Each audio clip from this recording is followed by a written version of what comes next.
From the Cronkite studios in downtown Phoenix, this is Cronkite News. Tonight, reaction to the video gone viral showing an encounter between police and a Phoenix family, and the police chief is apologizing. Plus, where Arizona ranks when it comes to taking care of our kids and how it affects their day-to-day lives. And Pride Night takes on a different meaning with the Phoenix Mercury. Cronkite News starts now. Good evening and welcome to Cronkite News on Arizona PBS. I'm Ellie Lundberg. And I'm Tanaya Williamson. Thank you for joining us. Recently released video showing Phoenix police officers pointing their guns and threatening to shoot a 22-year-old father. He was with his pregnant fiancée and two young daughters. The video garnered national headlines and a call for internal police investigation. Today, the family spoke publicly about the incident, while city leaders have vowed to push for a review of police behavior they're calling unacceptable. So we've been aware of apologies from the mayor and from the chief, and honestly, it really hasn't done anything to help us because it feels like it's a half apology. This morning, Drayvon Ames and Aisha Harper made it clear they still don't feel like enough has been done to address the incident that took place late last month after the couple and their two young daughters were confronted by Phoenix police officers. Bystanders shot cell phone video showing police pointing their guns and yelling profanities at the couple after they were accused of shoplifting at a local store. The video has gone viral, inciting a public outcry and a call for this kind of police behavior to be reprimanded. Ultimately, the couple was not arrested, and over the weekend, Phoenix Police Chief Jerry Williams released a video speaking out about the incident. I, like you, am disturbed by the language and the actions of our officer. Phoenix Mayor Kate Gallego also posted an apology on her Twitter. However, the family says they are not accepting the apology and have already filed a $10 million civil rights claim. It's not sincere. It doesn't feel genuine at all. When the chief apologized, she always have something to say about her officers, like it justified what they did.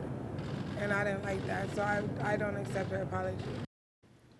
Mayor Gallego also says the city will be speeding up its implementation of body cams across the entire police department. She has also scheduled a public meeting for tomorrow with the police chief for the community to air its thoughts about the troubling footage. We're learning new information about a man who was shot and killed by an off-duty Los Angeles police officer inside a Costco store. Family members say that man had a mental disability and was unable to speak. Corona police say Kenneth French got into an argument before attacking the officer inside that Costco. The officer, who was holding a child at the time, shot and killed French. According to a relative, the officer also shot French's parents, who are now in critical condition. Authorities say the officer suffered minor injuries, but is now out of the hospital. The officer's child was not hurt. Right now, investigators are not releasing the names of the officer involved. Arizona ranks in the bottom 5 states in conditions for kids. That's according to the annual Kids Count report released by the Annie E. Casey Foundation. The report looks at 16 areas of children's well-being. Arizona ranks 46 out of the 50 states, but the state is making strides in the areas of health, family, and education. The number of Arizona children without health insurance dropping to 8% in 2017, just a little over the national average. The rate of teen births fell nearly 50% from 2010 to 2017, and the number of 8th graders struggling in math down to 66% in 2017, which was better than the national average. One area the report found causing struggles for kids in Arizona is unstable housing. Cronkite News reporter Jesse Jo Pauly has more on where the state stands with housing affordability. Arizona kids are facing serious challenges, including keeping a roof over their heads. If a family spends more than 30% of their income on housing, it's considered a warning sign for future problems. It could also put them at risk for being squeezed out on other necessities. So not being able to buy school supplies, not being able to do after-school activities, not being able to provide full nutrition because the family is spending so much on their housing. According to the Annie E. Casey Foundation's 2019 Kids Count report, 32% of children in Arizona live in households with the high housing cost burden. That's just over the national average of 31%. Cameron Stevenson of the Arizona Housing Coalition explains why Arizona has lower affordability. We have laws specifically prohibiting cities and municipalities from creating affordable housing requirements. For example, if a complex is building 100 units, they need to make sure 10 of them are eligible for affordable housing vouchers. We were one of the first states to make that illegal. The report also shows that given the history of discrimination in housing and employment in Arizona, children of color are more likely to face housing instability. More than 1 in 5 children in Arizona lives in poverty, and that, according to the Kids Count report, is one of the greatest threats to children's success. But Dana Wolf-Neymark says she has hope for a better future, and if individuals want to make changes in Arizona, they should take action. Find a group that shares your own values. It's much more fun and powerful to work on issues together and not alone. For Cronkite News, I'm Jessie Jopali reporting. Last year, Arizona ranked 45th, so we've actually dropped 1 spot in rankings. The Navajo Nation is attempting to secure land that has multiple owners within the reservation. Right now, the tribe is working with the Interior Department on the second phase of a land buyback program. It's the result of a legal settlement which was put in place after federal officials misused billions of dollars meant for the tribes. The money was spent on energy development and other uses. About $322 million remains in the program. Environmentalists and Native American tribes are seeking to protect the Chaco Cultural National Historic Park from fracking and drilling.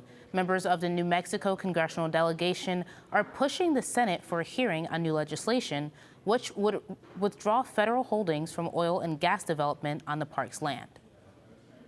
The legislation was reintroduced earlier this year. Advocates want to see a permanent 10-mile barrier around the park, protecting it from any drilling, as well as any culturally significant sites.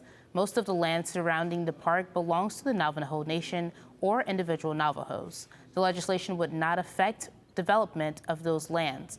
U.S. Senators Tom Udall and Martin Heinrich are asking that the Senate Energy and Natural Resources Committee take up the bill at its next meeting. Once the committee acts, the full Senate could consider the measure. A government report discovered U.S. Immigration and Customs Enforcement does not consistently screen immigrants for military services before deporting them. According to U.S. law, military service could make an immigrant eligible to stay in the U.S. ICE says 84 non-citizen veterans were deported between 2013 and 2018, but that number could be even higher since immigration officials were not consistently checking for military service. Alternative treatments at the Southern Arizona VA are helping veterans cope with mental and physical traumas. Yoga classes are offered through the Veterans Yoga Project. These classes are designed to help them as they go through other therapies. Veterans say they leave classes feeling more relaxed, more flexible, and stronger. Yoga at the VA is part of the Whole Health Initiative, which expands health care for veterans to include more than just physical body. Coming up, Alzheimer's is one of prevalent forms of dementia. Care centers all over the country are helping to manage the symptoms, but there's no cure. Find out how one family is learning to cope with the disease in a different way than most. And frozen raspberries are the latest item to be recalled from the FDA. Find out why, next.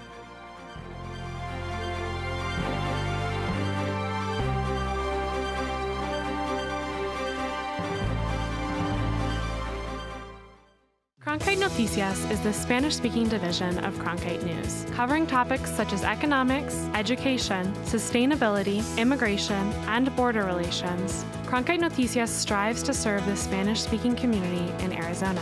Under the guidance of prominent Spanish-speaking professionals, students at the Walter Cronkite School of Journalism develop content for our broadcast partner, Univision, as well as on Facebook and Twitter. Explore Cronkite Noticias at cronkitenoticias.azpbs.org. By the year 2050, there will be more plastic in the ocean than fish.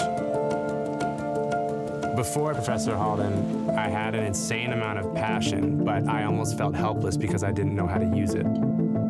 Professor Halden gave me a chance to make a difference. Being at a place like ASU allows you to take these big leaps. Ultimately, the biggest problems in the world cannot be solved alone.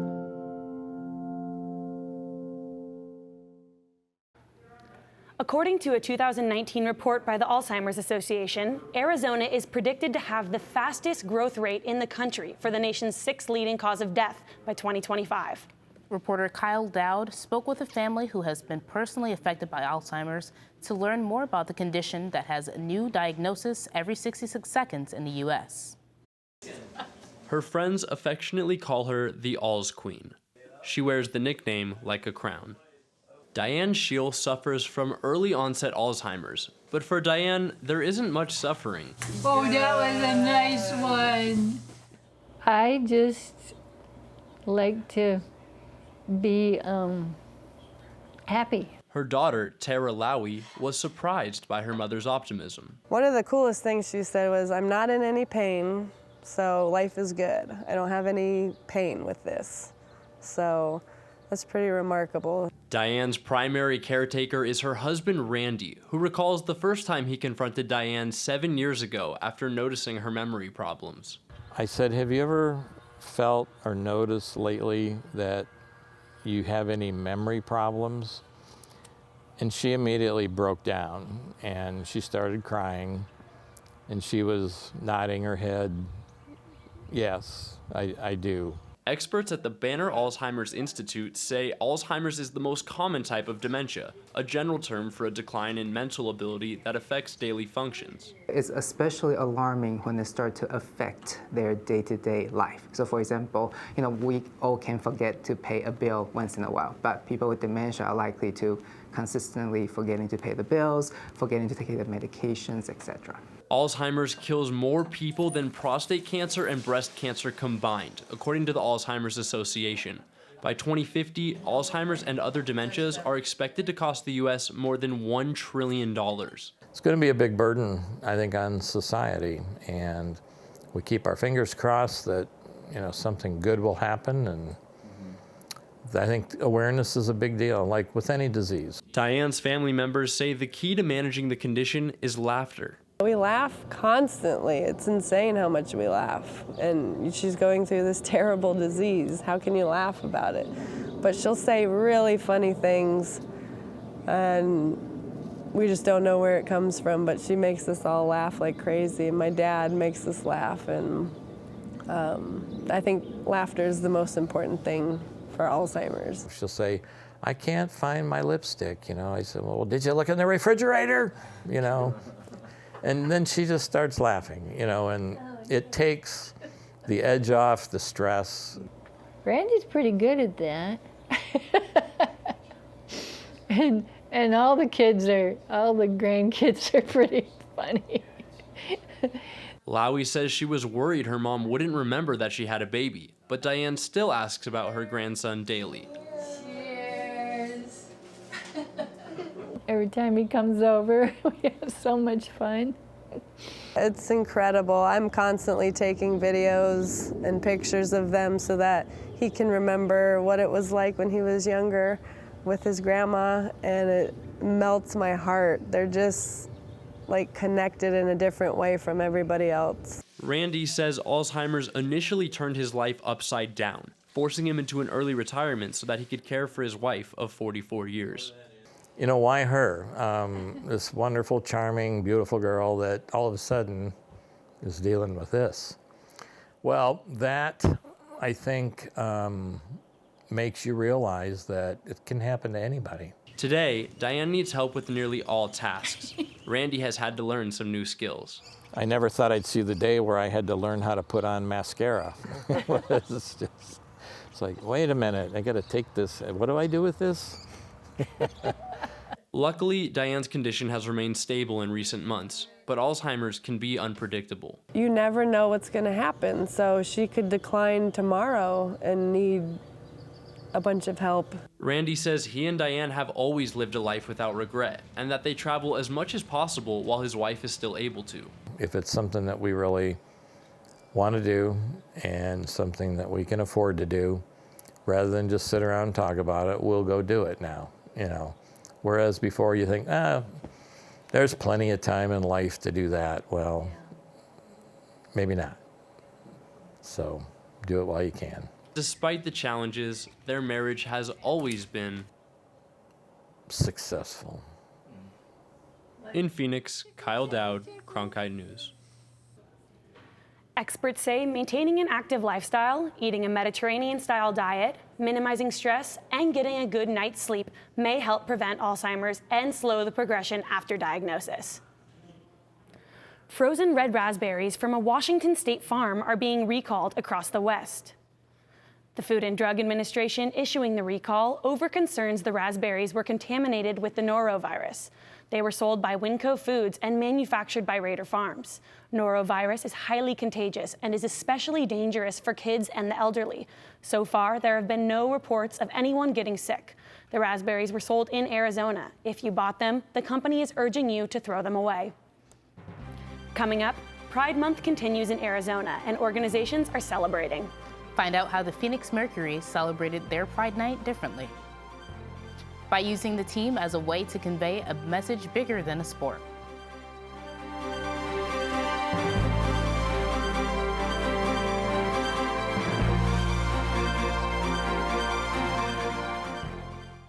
With wildfires, a scarcity of water, and other environmental issues facing the Earth today, it's critical to stay up to date with local impacts of a changing climate.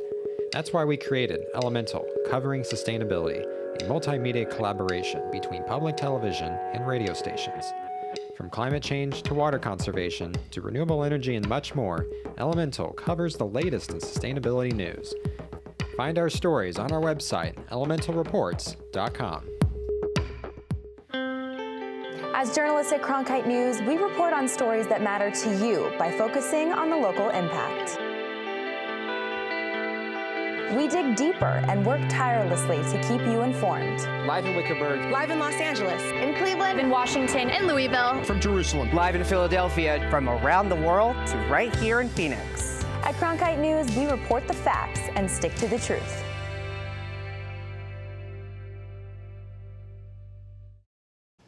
The Mercury hosted their 6th annual Pride Night on Friday, showing support for the LGBTQ community. The Mercury ended up falling to the LA Sparks. But the night's focus was beyond basketball. Reporter Kyla Wilcher checked out what Pride means to the team and its fans. This year's Mercury Pride Night took place just weeks before the 50th anniversary of the Stonewall riots in New York City, something that was not lost on Mercury Center Brittany Griner. The crowd was awesome. You know, it's the World Pride 50-year anniversary, Stonewall. I don't know a lot of people know that, but this is like a big one. You know, really monumental, and just happy to be a part of it. The Stonewall riots, which began after police raided a gay bar in June 1969, drove the creation of the modern LGBTQ rights movement. The Mercury honor that legacy through outreach to the LGBTQ audience. This is awesome. You know, we've done a lot in our community, but you know, we got a lot more to do. According to the nonprofit Movement Advancement Project, nearly 250,000 adults in Arizona identify as LGBT. That's 4.5% of the state's population, up from 4% in 2015. Our game isn't just about basketball. Our game is, you know, our league exists at the intersection of women and people of color and the LGBT community and its allies, and that sort of intersectionality gets people to try it out because, like I said, it's a welcoming place. The attendance at Pride Night has steadily grown, from 9,100 in the event's first year in 2014 to 10,400 on Friday. The crowds are much bigger. I think with the diversity that we have in the city and the valley here, that you know, it just gets bigger and bigger every time. Kozar says the Mercury are the only professional team in the Valley with openly LGBTQ players, and celebrating that encourages inclusiveness for fans like Richard Smith, who attended his first WNBA game Friday. It feels good to know that there's other people like me, and athletes and professionals and, you know, famous celebrities or whatnot. You know, we're not alone. Continuing the Mercury's outreach during Pride Month, Brittany Griner plans to host a luncheon for LGBTQ youth and their parents to encourage conversation and promote acceptance. The date has not yet been released. In the newsroom, Kyla Wilcher, Cronkite News. A case pitting religious liberty concerns against LGBTQ rights heading back to the lower courts for further consideration. The decision comes after the Supreme Court tossed out a ruling against an Oregon bakery that refused to make a cake for a same-sex wedding. The Supreme Court justices discussed the case behind closed doors for 3 months before making their decision. First Liberty, the group representing the bakery, saw today's verdict as a victory, while others saw it as a surprise, saying the justices' decision was disappointing. The Woodbury fire is continuing to grow in the Tonto National Forest. Right now, crews say it's 0% contained and burning across more than 37,000 acres. Hot and dry conditions are fueling the fire just northwest of Superior. Since Friday, it has tripled in size. However, authorities say there are no threats to the surrounding communities. More than 720 firefighters and other personnel are assigned to the wildfire. Their efforts are focusing on protecting campgrounds, infrastructure, power lines, and businesses across State Highway 88. Last week's heat was brutal, and now monsoon season has officially started. Let's see how that will affect this week's weather. Here's Amy Keenan with the forecast. Thanks, guys. So we're looking at the current temperatures across the valley right now. We're sitting at 103 degrees here in Phoenix, triple digits as well in Gila Bend at 105, and these temperatures are rising, but the lowest you're going to find is in Flagstaff at mid-70s. Looking to plan your day tomorrow at 8 a.m., it's going to be 83 and sunny, but that's going to climb to 101 by 4 o'clock. And as a reminder, it is monsoon season here. And when we think of monsoon, we typically think of heavy rainfall, but that's the case. But we also need to think of the dust storms and the microburst winds that can go up to 100 miles per hour. This is extremely severe and can do a lot of damage. So let's stay safe. And looking at the rest of your week's forecast, it's going to be 103, 104 with mid-70s as our lows. But then as you see as the week goes on, our lowest day is going to be 99 degrees on Saturday with a low of 73. But it does look like there's sunny skies from here on out. Live from the Weather Center, I'm Amy Keenan. Coming up, vegan tattoo ink is trending. One tattoo artist explains how it's made and the benefits for using only black ink in his shop. Stay in the know on the go. At Cronkite News, we work hard to report the facts and keep you updated, whether we're on set or on the scene. Taking it from the studio to the field. So I'm here in South Phoenix. In Phoenix, we're just a click away. Follow us on Facebook and Twitter, or find us online at cronkitenews.azpbs.org. I'm Matt Berry, ESPN Sports Center anchor and graduate of ASU's Walter Cronkite School of Journalism and Mass Communication. With its bachelor's and master's degrees in sports journalism, the Cronkite School is preparing the next generation of sports journalists to tell stories that matter, stories that excite, inspire, and inform. Cronkite immerses students in covering sports at all levels in one of the country's top sports markets. It's this hands-on experience under the guidance of award-winning sports media veterans that shape the top journalists of tomorrow. Tattoos are like pieces of art, and just like paintings, are produced with different paints. Tattoos can be created with different ink. Reporter Grayson Schmidt captures a growing trend in the tattoo community, vegan ink. And a lot of vegans don't get tattoos because they say, oh, it's full of animal products, you know, and this and that. But it's starting to become more normal in the tattoo industry. My name is Luis Marufo. I've been tattooing a little over 3 years. Yeah, so vegan ink is an ink that doesn't contain any glycerin, animal stabilizers. A lot of black inks contain like the wings of a shellac beetle. So it's got bugs in it. Different pigments have different kind of bugs depending on where they get them from. A lot of colors have different pigments. And the ink I use is carbon-based. So it's a carbon-based only. A lot of black ink is made from animal bones. So they char it down, they burn it to a complete crisp, and they use that powder as a pigment for the ink. I don't use any colored inks because a lot of them contain toxins and chemicals as well. In the colored inks, the black is a very basic ink you can use. So I use black only for all my tattoos. I find a lot of my clients like to come here even if they're not vegan. They like to come to me because it's a cleaner way of getting a tattoo. It heals much faster. It looks a lot better over time because it's just, the way it heals has a lot to do with how the longevity of the tattoo, you know, how is it gonna look 5 years from now. To be honest, vegan ink is actually in the market now. It's one of the primary inks that people use in a lot of shops. Tattoos, like they say, is a permanent thing, and like to me, a tattoo has to have meaning, right? And so, kind of like the first one that I got, it had its own middle meaning, but I didn't think about like what it was as far as the ink itself.